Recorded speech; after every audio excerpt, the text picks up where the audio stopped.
we're talking about today is if we're going to compare two means. So it's similar to comparing proportions. So you actually know a lot of this stuff already.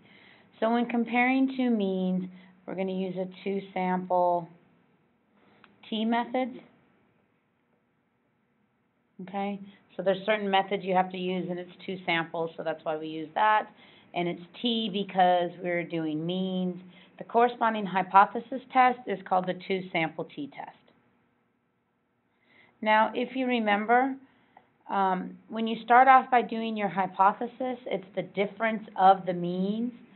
So it's going to be the mean of the first group minus the mean of the second group, usually equals 0.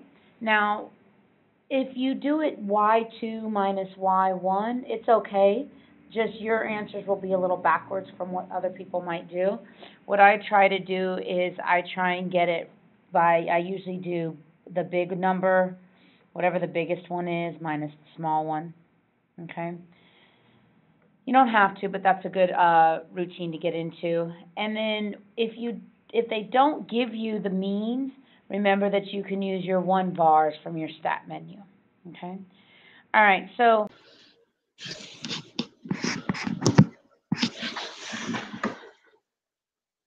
all right, so for the standard deviation, remember whenever you take standard deviations, you have group 1.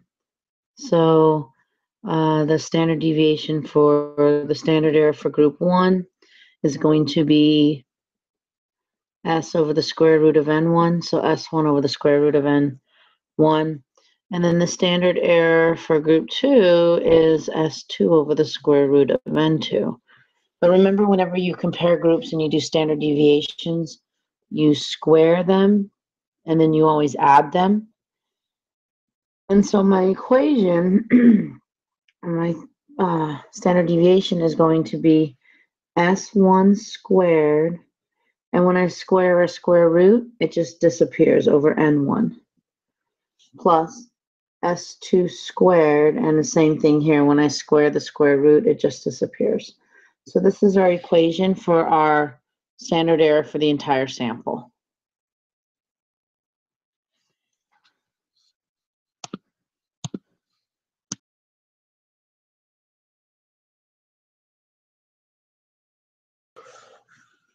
All right, so for the margin of error, remember your margin of error is how far you are to the left or to the right of your mean when you talk about your confidence level. So your your margin of error is the critical T times your square root, your standard error, which was this up here. So to find your margin of error, it's going to be the critical T times the square root of S1 squared over N1 and S2 squared over N2. So that's how you find your margin of error. I do want us to be able to find things on our calculator. All right. So there's a couple things on your calculator I want you to be able to do, and that's going to be our stat test. If I want to do an interval, I can go down here to I passed it, a T interval. And so there's two types of intervals you can do. You can run an interval based on data, and that's when you're given a list of numbers, and it'll go ahead and run it in there. Or you can run it based on stats, and this is a problem where you're not given a list of numbers, but you are given the mean. And so this is how you could find your interval. Now, if I have a problem that says it gives me my interval, if you have a problem that gives you your interval and it's asking your what your margin of error is, remember your margin of error is half the distance of these two. So you could actually subtract these two, and given that you find the interval, and then you could divide by 2, because I know it's half the distance. This right here is the whole distance from left to right. But if I want half the distance, I could just subtract them and take half. So the next thing we need to do is just talk about conditions. So when you're checking the conditions for this, zoom in some. when you're checking the conditions, you need to ask yourself and determine if both these samples are random. Look at them separately and see if it both says something about being random. You also want to check both conditions or both sets of data and see if both samples are less than 10% of the population. You can't check one, you got to kind of think about both, and on the AP test, you need to state that both are less than 10%. Independence, are the samples independent from each other, meaning group 1 doesn't have an effect on group 2, okay? And then the last thing, you need to check the nearly normal. Remember to check them by doing histograms, and you need to check both samples. Now, if you get a histogram that is skewed, if it's a large sample size, and remember that's something anywhere above 40 or 30, then it's going to work anyways. Now, just looking at this example, what I need you to do is type both of these in. Maybe type children's cereal in L1, adult cereal in L2, and then see if you can find your mean, standard deviation, and the sample size for both.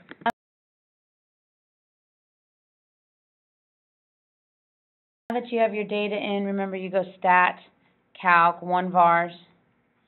I need to run my L1 first, so I get L1. There's no frequency, and I do my calculate. So my mean is 46.8. My standard deviation, SX, is 6.41.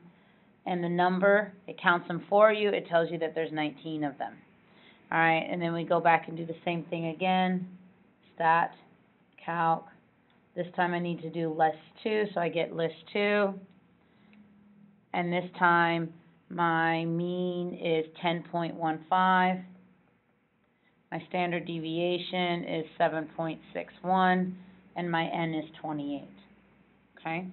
So I went ahead and called these the mean of children and the mean of adults. Okay? All right, so now what we need to do is we need to check those 4 conditions right here. So why don't you go ahead and try and write a statement about each one, checking those conditions.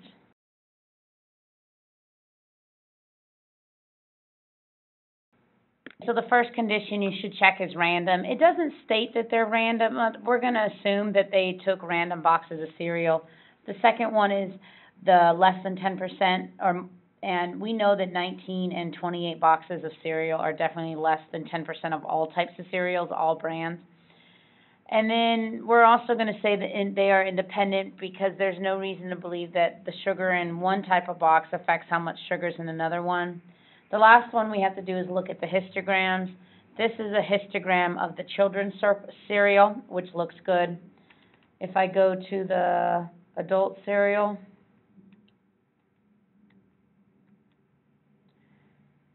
it looks like it might have an outlier, and it doesn't look as nice as the other one, but this is a pretty large sample size of 28, so we're going to say that it's okay. So those conditions are okay. All right, so what we're going to do here is we're going to run a 2-sample t-test, okay? And so we're not going to do the whole hypothesis test, but we are going to do some of it. So we know we're going to have the normal curve, and we're going to compare it with the mean. So one thing that we need to know is that, remember, with means, what we do is we subtract the means because we're trying to find the difference of what's going on. And so we're going to say that the difference is 0. Which I think all of us can look and see that the children's sugar had a lot more. The children's sugar had a lot more cereal, but let's just go ahead and go with this. So this is 0. Now I know that my actual distance, the actual difference of means was 36.65. So I'm trying to see how rare that is. 36.65. All right, so now we have to run our 2-sample t-test. I think the easiest way is just to run the calculator. So go to calc, go to stat, go over to test, and it's our 2-sample t-test. And so I have data in, so I'm going to do data, L1, L2. There is no frequency. And I am wanting it to be greater than. And we'll talk about pooled later, so we'll just say no, and we're going to calculate. And so our p-value is super small. It's 1.47. to the power of negative 21, which we kind of knew what it was going to be that small because that is so far away from 0. And so again, what I did was I went stat, go to test, and I did the 2 sample t. Stat, go to test, and 2 sample t. If I was here, if I had numbers that I gave you data, I gave you the statistics instead, you would go to statistics and you would enter everything in. One thing that I do want to talk about, and we haven't mentioned yet, is the degrees of freedom. We know that mean has degrees of freedom and proportions don't. But the degrees of freedom formula is super tricky. And so the best way to actually find the degrees of freedom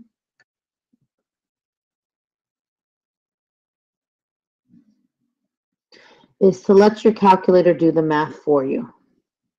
And the way you're going to find your degrees of freedom, because you do have to write them down, especially AP kids, you're going to find them by going to the interval.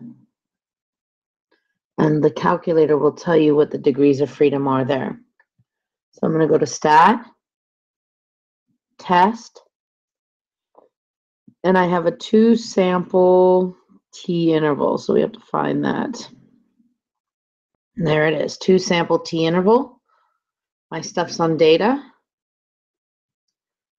So it's an L1, L2, and a 95 percentile. Again, we'll talk about some pooling later, not right now, and calculate.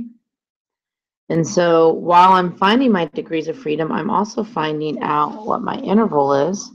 And so my interval for this problem is 32.153 to 40.426. So I'm 95% confident that the true proportion or the true amount of average amount of sugar content is 32.1 and 40.4 percent higher than it is with adult cereal. But again, I was looking for my degrees of freedom, which is right here, 42.62. So it tells you your DF is 42.62. Now here's a strange thing. You have to round, but you never go up. Doesn't matter if it's 42.9. Most of everything that I see in the book and all the other places that I've searched, you always round down to 42. So make sure with degrees of freedom you round down, okay? And again, you could use the ugly formula, it's in the textbook, but it's much easier just to let the calculator find it for you, all right? And so now we just need to write our, not even write our p-value. Let's go back. So our p-value,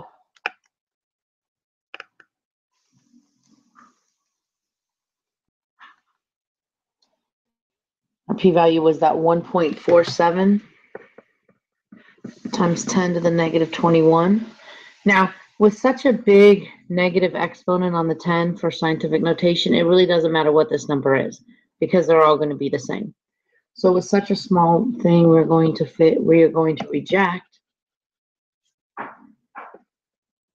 with a super small, it's a technical word, huh?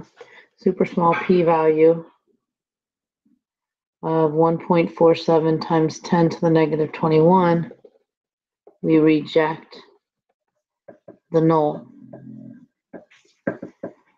There is strong evidence that there is a difference between children's cereal, and adult cereal.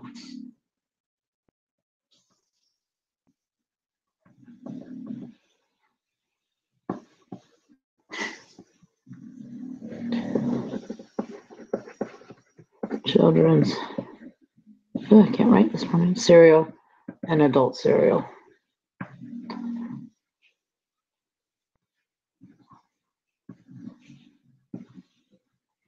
Okay, and then you could describe what this confidence interval is also.